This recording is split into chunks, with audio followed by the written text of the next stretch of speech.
Bonjour et bienvenue, merci infiniment d'être là aujourd'hui. Je m'appelle Florie Vine, artiste pluriel et slow, et pour la discussion autour d'un thé de ce mois-ci, je vous propose de parler d'état d'esprit, de mindset, avec précisément la théorie d'Alfred Adler selon laquelle ce qui change vraiment notre vie, ce ne sont pas les circonstances elles-mêmes, mais ce qu'on choisit d'en faire. Aujourd'hui, la mise à jour d'artiste va être fusionnée avec le thème du jour puisque il m'est justement arrivé une circonstance entre guillemets, comprenez, une tuile, et je vais la prendre comme exemple pour vous parler donc du thème d'imaginaire intérieur d'aujourd'hui, cette histoire de circonstance versus ce qu'on en fait. Donc ça vient d'Alfred Adler, qui était un psychologue, chercheur en psychologie, psychothérapeute, appelez ça comme vous voulez, de la même époque que Freud et Jung en Autriche. Donc c'est un monsieur qui date... Ses théories datent de la fin du 19e, début 20e, il est un petit peu moins connu que ses deux compatriotes. Mais personnellement, je trouve ces théories super intéressantes et j'ai été introduite à toute sa pensée avec le livre Le courage de ne pas être aimé, qui a été écrit par un duo d'auteurs japonais dont j'ai perdu le nom, mais je vous mettrai la référence dans les notes de l'émission et en description de la vidéo si vous regardez en vidéo. Et je trouve qu'il y a plein de choses intéressantes dans sa théorie, enfin dans sa philosophie de vie quelque part, parce que c'est une philosophie de vie qu'il propose. Et parmi cette philosophie de vie se trouve une idée que je trouve hyper importante pour tout simplement la vie qu'on mène et ce qu'elle devient au fur et à mesure qu'on vieillit et qu'il nous arrive des choses dans la vie. C'est l'idée que ce qui forge la vie qu'on mène, ce n'est pas ce qui nous arrive, c'est-à-dire que ce ne sont pas les expériences de vie en elles-mêmes, les difficultés, les tuiles, les éventuels problèmes. Ce qui définit la vie qu'on mène, c'est ce qu'on en fait, c'est-à-dire la façon dont on choisit de les interpréter, la façon dont on rebondit suite à ces circonstances-là. Ça fait partie du fait de reprendre la souveraineté finalement sur notre vie, puisque l'idée en fait c'est qu'on reprend la souveraineté sur ce qu'on peut contrôler et on lâche prise sur ce qu'on ne peut pas contrôler. C'est-à-dire que ce qu'on appelle les circonstances dans cette théorie-là, c'est en général des trucs qui nous plaisent pas, donc ça va plutôt être, ça peut être des bouchons qui nous font arriver en retard à un rendez-vous, à quelque chose de beaucoup plus, on va dire perturbant, enfin qui change beaucoup plus la vie, comme par exemple le fait de se faire licencier d'un boulot, de se faire quitter par son ou sa conjointe, d'avoir un décès ou une maladie ou un accident, voilà, ça peut être tout un tas de choses différentes. Et je trouve cette idée de reprendre la souveraineté sur ce qui nous arrive finalement comme hyper intéressante. Et donc c'est de ça dont on va parler plus en détail avec un exemple précis qui m'est arrivé la semaine dernière. Donc si vous ne savez pas, je vous remets le contexte. Je suis une artiste indépendante, je tiens à la maison d'édition Café aux Étoiles, et avec Café aux Étoiles, je propose de la papeterie créative. Donc j'ai une boutique en ligne sur laquelle je vends notamment des planches de stickers, c'est ce que vous aimez le plus, c'est ce qui se vend le mieux. Et j'ai également une page Patreon, donc qui est une page qui vous permet de soutenir la création de ce type de contenu gratuit pour le prix d'un café. Et en fait, Patreon a plusieurs paliers, c'est-à-dire que la plupart d'entre vous, vous allez me soutenir pour le prix d'un café ou un petit peu plus, pour avoir, voilà, il y a un contenu bonus par mois, il y a de temps en temps des bonus numériques pour le palier intermédiaire cappuccino, et en fait, il y a un palier particulier qui s'appelle Matcha Latte et qui permet de recevoir de la papeterie créative à la maison tous les mois, donc une carte postale, une planche de stickers et des stickers indépendants, et donc lorsque je crée ces lettres et que je vous les envoie, je crée également des stickers pour ça. Donc en fait, mes deux sources de revenus, qui sont la boutique et la page Patreon, nécessitent la création de stickers de manière régulière. Et donc la semaine dernière, je clique sur le lien que j'ai dans ma page Notion depuis des années pour recommander du papier à stickers, donc c'est des stickers transparents mat, je vais vous montrer pour les gens qui sont en vidéo. Voilà en gros à quoi ça ressemble, et que lorsqu'on le colle sur le papier, ça donne un effet aquarelle puisque le papier lui-même est transparent. Donc on a l'impression que l'aquarelle que j'ai peinte et numérisée est directement collée sur vos carnets. Donc je clique sur le lien pour en recommander, c'était dans ma liste de tâches parce qu'il m'en reste moins de 100 feuilles, et là je tombe sur une erreur 404, ce produit n'existe pas. Je cherche partout sur le site de mon fournisseur, le produit n'existe plus du tout. Par acquis de conscience, j'aurais quand même envoyé un email, auquel ils m'ont répondu qu'effectivement ils ne produisaient plus, en fait ils n'ont plus de fournisseurs, et ils n'ont pas trouvé de fournisseur alternatif pour l'instant, donc ils ne produisent plus le papier qui me sert à créer 90% de mes produits et de quoi dépend peut-être 70% de mes revenus. Donc autant vous dire que en tant que tuile entrepreneuriale, ça se place quand même là, c'est quand même assez grave on va dire.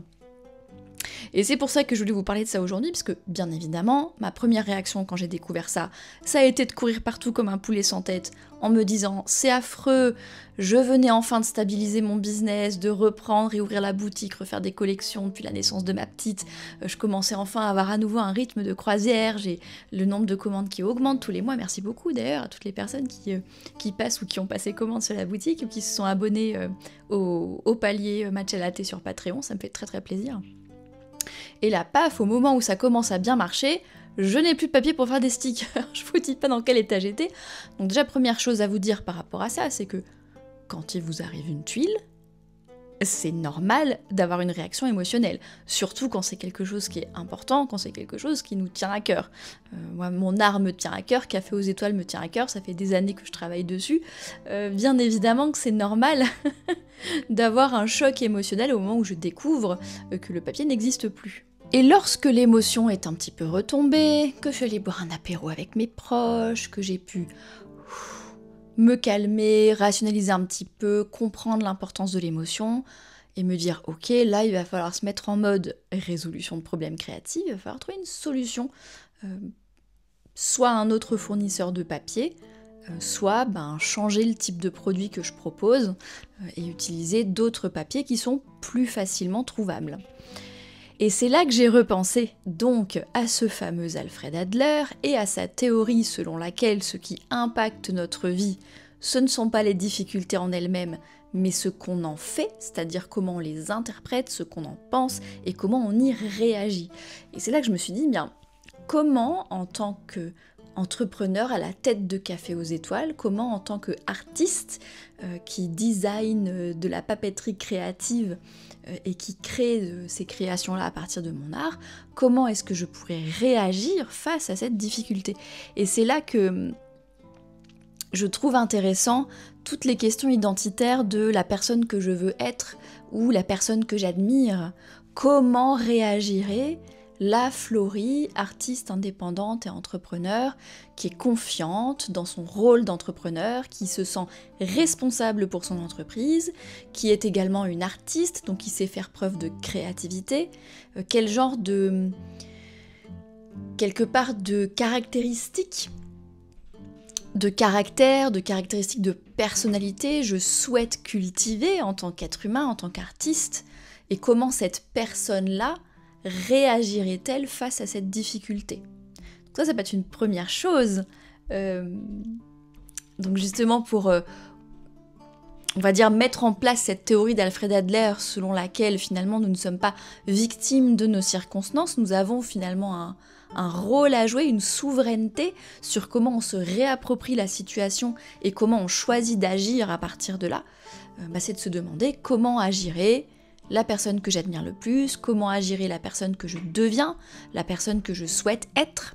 On peut s'imaginer quel conseil donnerait, que ferait telle personne que j'admire. Que ferait Elisabeth Gilbert par exemple. Ou si j'étais le moi de dans 10 ans, quel conseil me donnerait-il à la moi de maintenant par exemple. Voilà, c'est-à-dire se projeter dans une personne peut-être plus expérimentée, la personne qu'on veut être, etc. et se demander ce qu'elle ferait. Donc dans mon cas en particulier, ce que ferait la Florie qui est à l'aise et en confiance dans son rôle à la fois d'artiste créative et d'entrepreneur, donc capable de réfléchir à des stratégies, c'est déjà de me poser et de me demander quel type de solutions sont disponibles pour moi, et surtout quelque chose qui est hyper important pour moi, d'en profiter pour grandir, pour progresser, pour améliorer la qualité de mes contenus. Parce que typiquement ce que je ne voulais pas faire, c'était me rabattre du coup sur un papier à sticker pas terrible, que je n'avais pas choisi à l'époque parce que justement la qualité me plaisait pas trop, et d'avoir comme conséquence de cette difficulté une baisse de qualité de mes créations, de mes stickers. Et du coup j'ai choisi de voir ça comme un défi créatif quelque part, un défi de designer et de...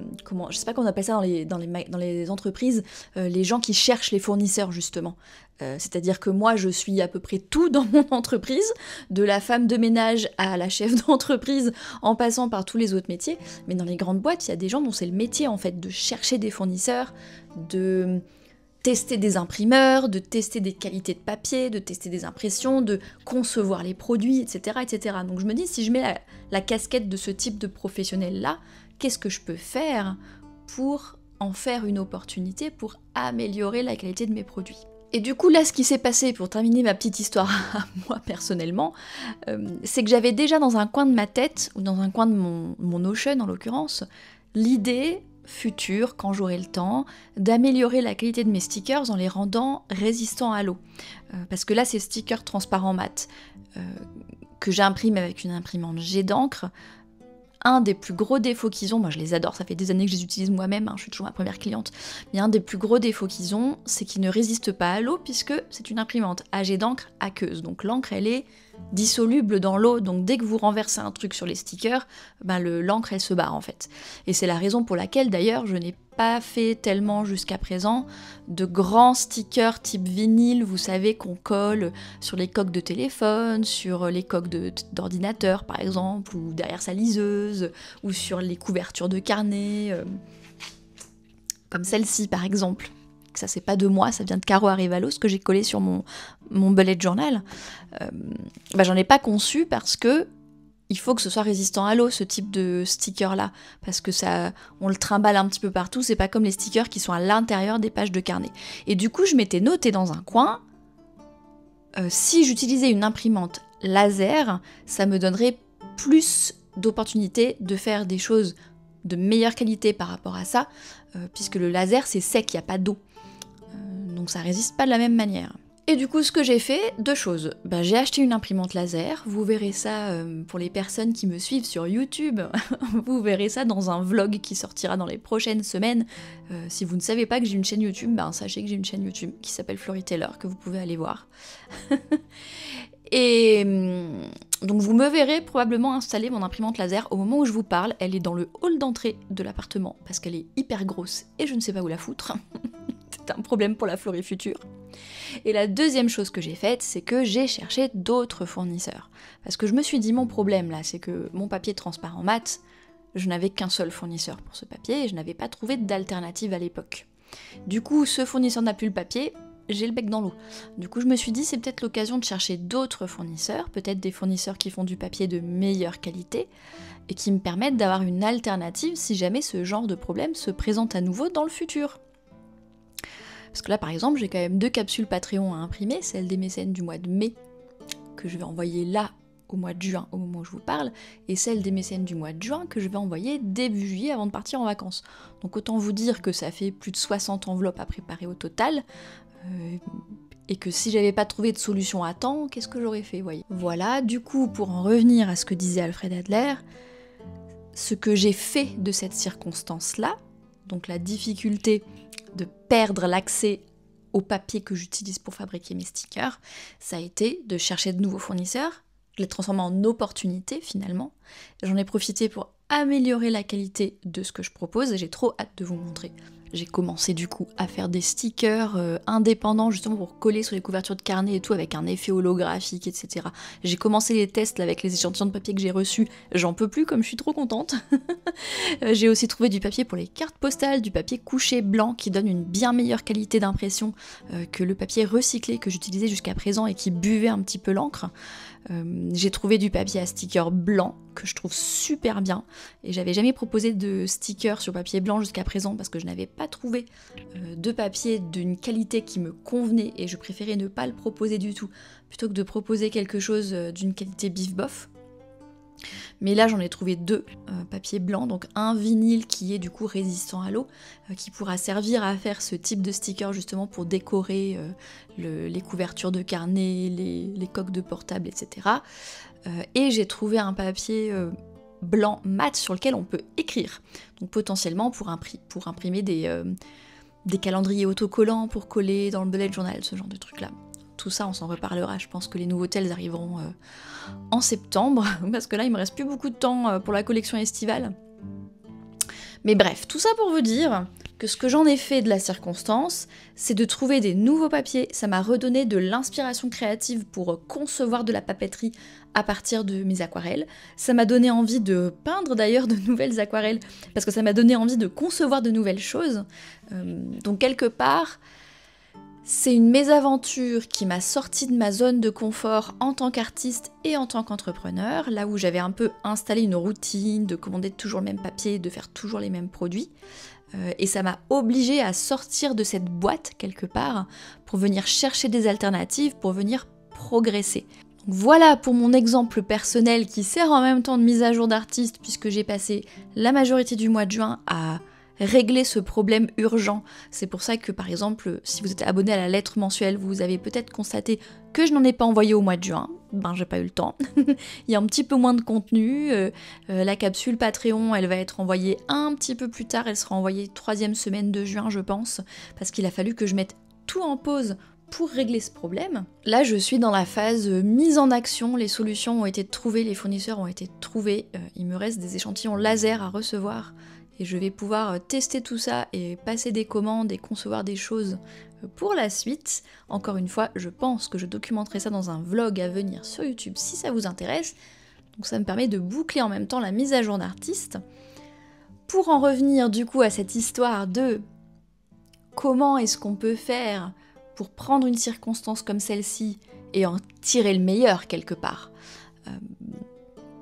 Plutôt que de se laisser réagir de façon automatique. Alors déjà, la première chose, c'est ce que je disais en début d'émission, c'est normal d'avoir une réaction émotionnelle forte quand ça nous arrive, quand on a une tuile, même si c'est une tuile à la con, du genre j'arrive à la station de métro, puis le métro il est temporairement bloqué parce qu'il y a eu un accident, ou je voulais aller à la boulangerie acheter des pains au chocolat à apporter à mes collègues, mais il se trouve qu'elle est fermée aujourd'hui. Même les petites choses comme ça nous contrarie, vous voyez.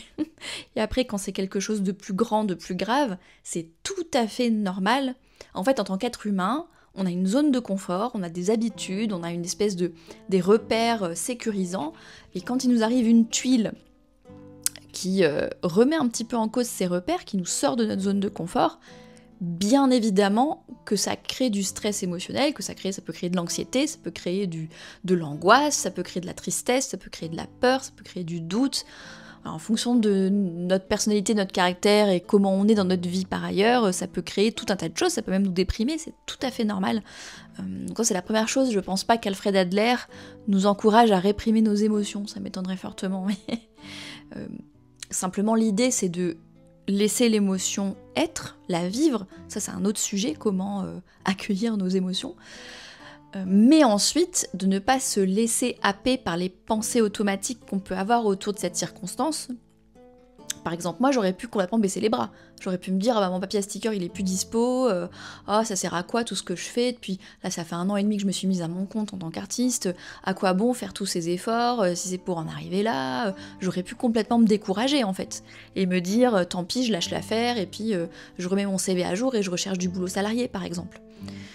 Donc là l'idée d'Alfred Adler c'est de dire la conséquence de la tuile qui nous arrive n'est pas inéluctable. La tuile, elle est arrivée, elle est inéluctable, mais l'impact que ça a sur notre vie future, lui, il n'est pas inéluctable, il dépend de ce qu'on choisit d'en faire.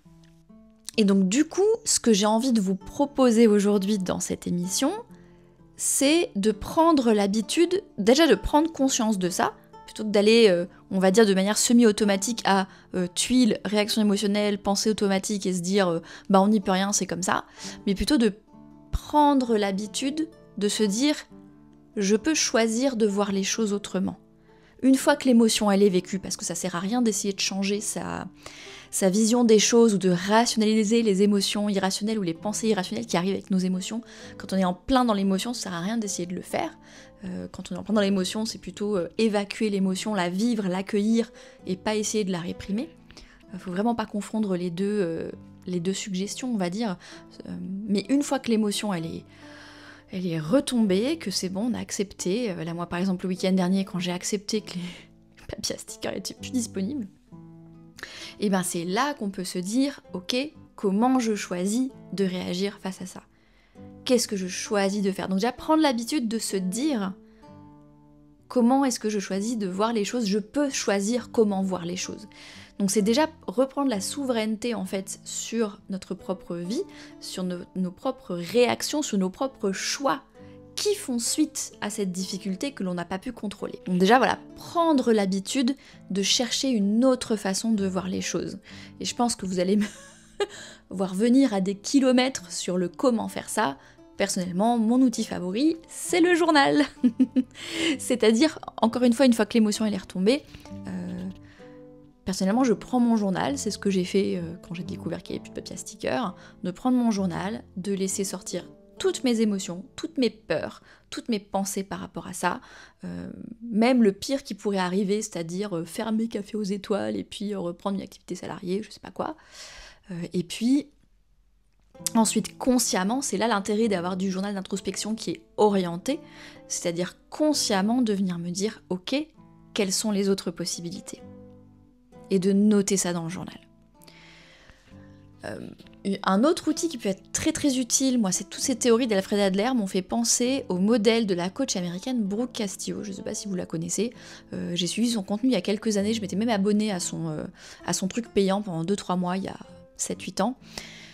Et un élément que je trouve hyper intéressant dans la théorie de cette coach, c'est ce qu'elle appelle son modèle, qui est justement un modèle pour apprendre à voir les circonstances différemment et à penser autrement, justement à se raconter une histoire différente, à voir les choses autrement autour d'une circonstance pour pouvoir ensuite choisir quelles actions on prend par rapport à ça.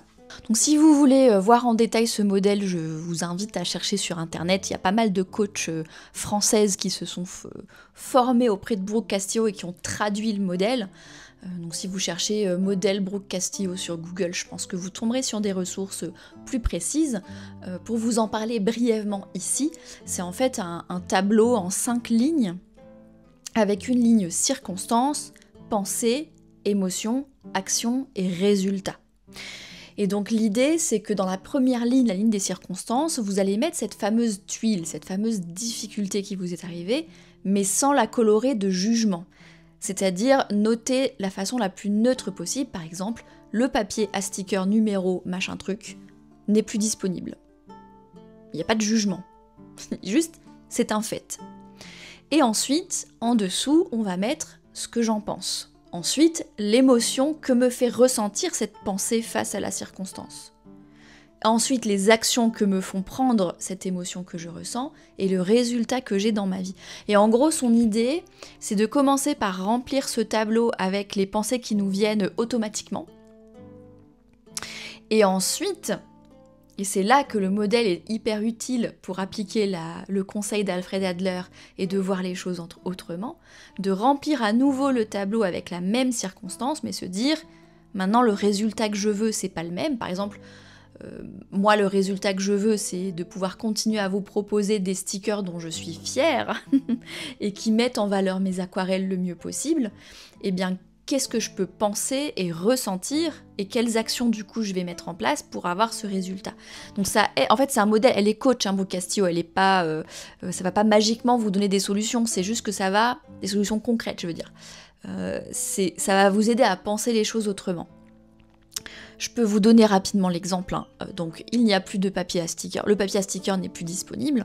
Ma pensée automatique, ce serait « mon business est foutu ». Ce que ça me fait ressentir comme émotion, c'est de la panique, du découragement peut-être, de l'anxiété, de la peur. Et les actions que je vais peut-être mener quand je suis dirigée par mon anxiété, etc., ça va être de rien faire en fait, je pense. Je vais paniquer, je vais être dans mon truc, je vais me dire mon Dieu, qu'est-ce que je vais devenir? Et je vais pas chercher de solution, je vais devenir un peu passive. Moi, je me ferme quand je suis en mode hyper angoissée. Et du coup, le résultat, c'est que, eh bien, le problème ne se règle pas. Je ne trouve pas d'alternative.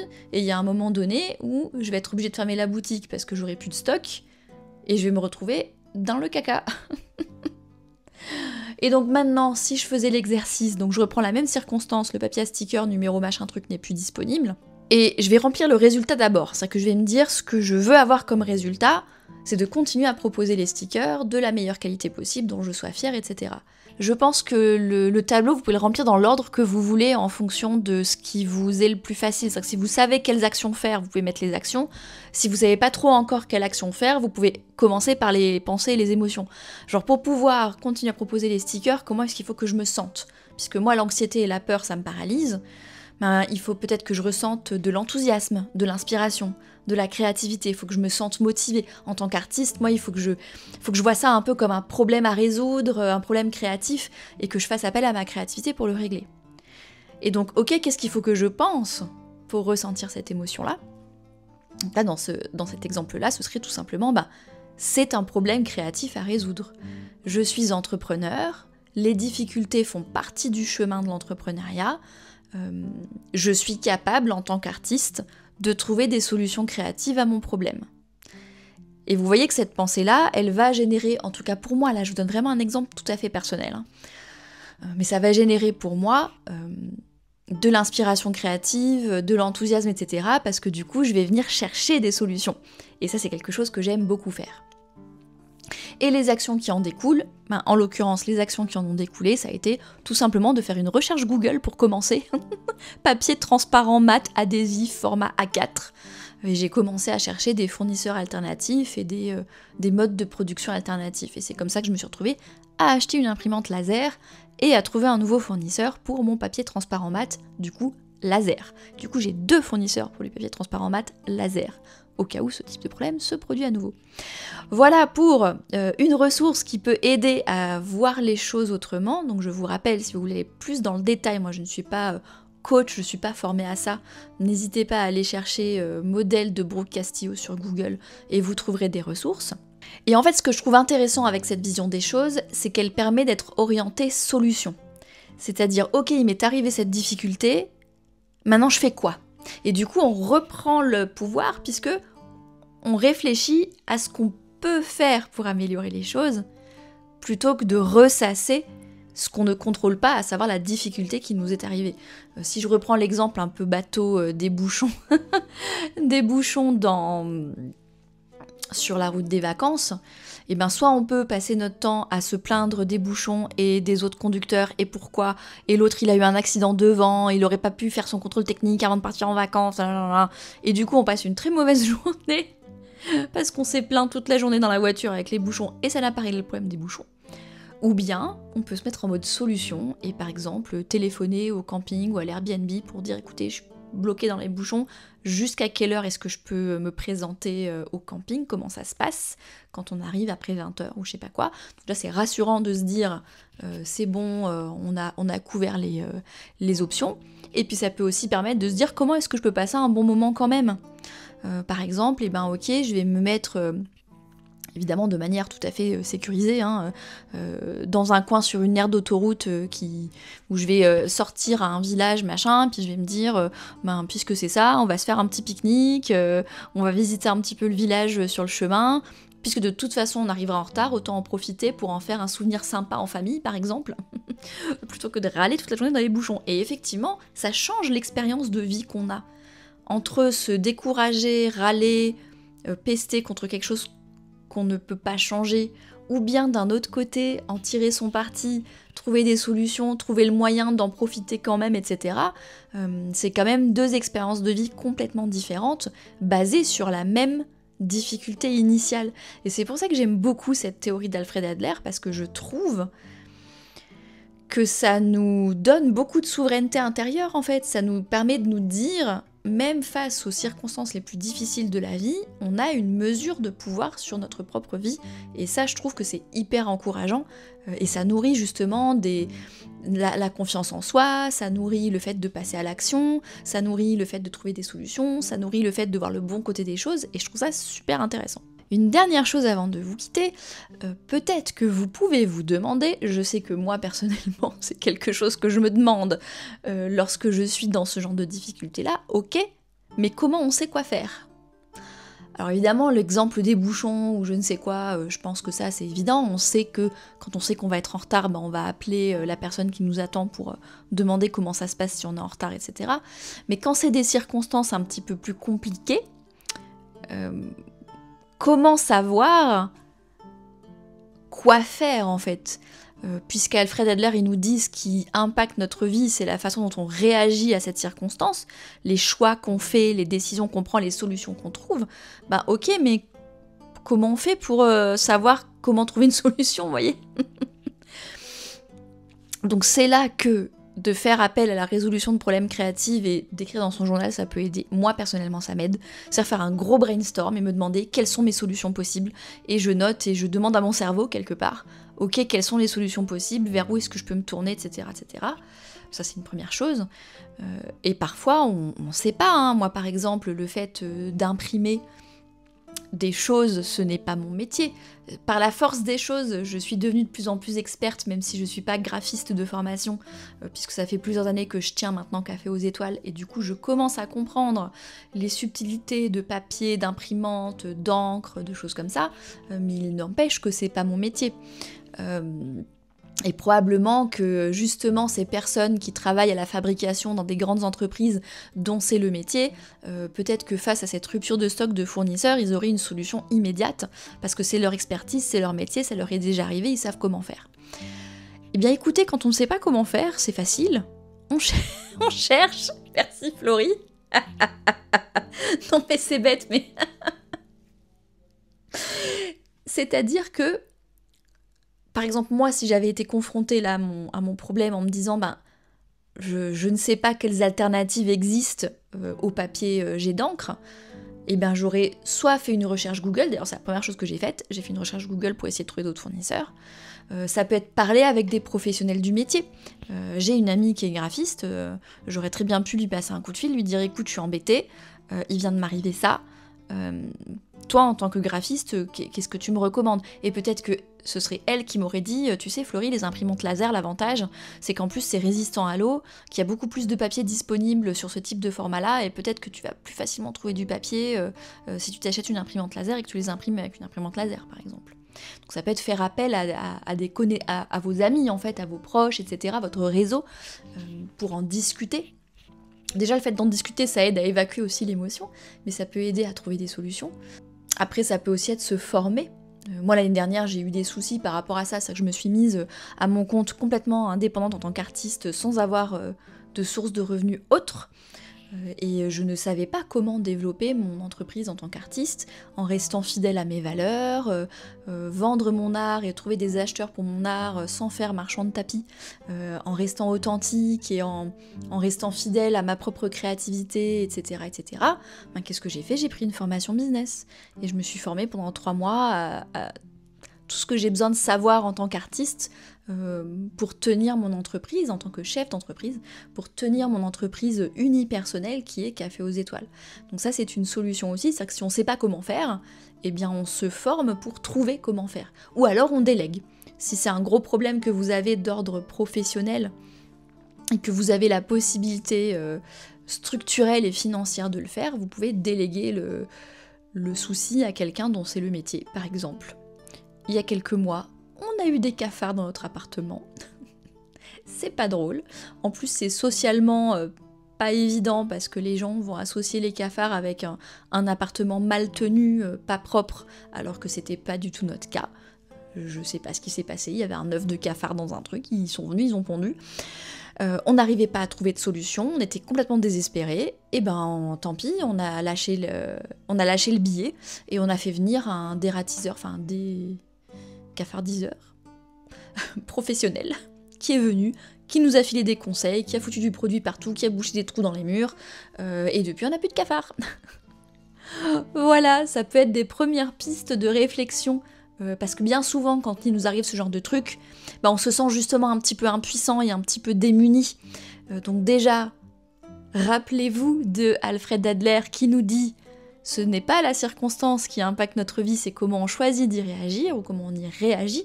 Donc déjà, on se sent un petit peu moins impuissant quand on repense à ça. En tout cas, moi, personnellement, ça me fait me sentir un peu moins impuissante de penser à Alfred Adler à chaque fois qu'il m'arrive une tuile. Et puis si vous n'arrivez pas à trouver de solution, moi en tout cas c'est ce que je fais, je me rappelle à moi-même que en vivant au XXIe siècle avec un accès à internet, un accès à tout un réseau de proches, d'artistes, etc. Grâce à internet et aux réseaux sociaux, je peux poser des questions, je peux demander, je peux faire une recherche Google, je peux aller voir sur des subreddits ou des forums ou des machins comme ça pour poser la question, je peux déléguer ça, je peux faire appel à une personne professionnelle pour me régler le problème.